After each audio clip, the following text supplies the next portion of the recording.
ya mtumishi wa Mungu Abrahamu kutengana na Loti ilikuwa ni malengo ya kusima vita na kumaliza vita.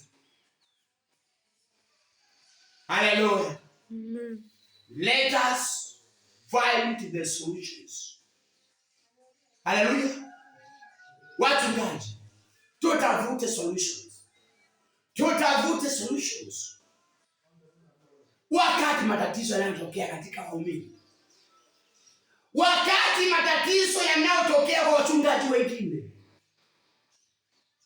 tusiwatenganishe, bali tuwe watu wa kuwashikanisha na kuwapatia njia mwafaka yenye inaweza fanya pia wawe wanasaidiana.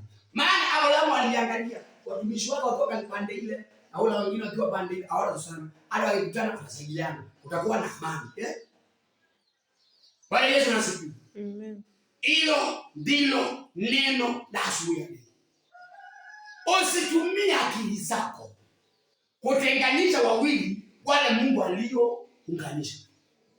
Usitumie akili zako kutenganisha kile Mungu alichokiunganisha.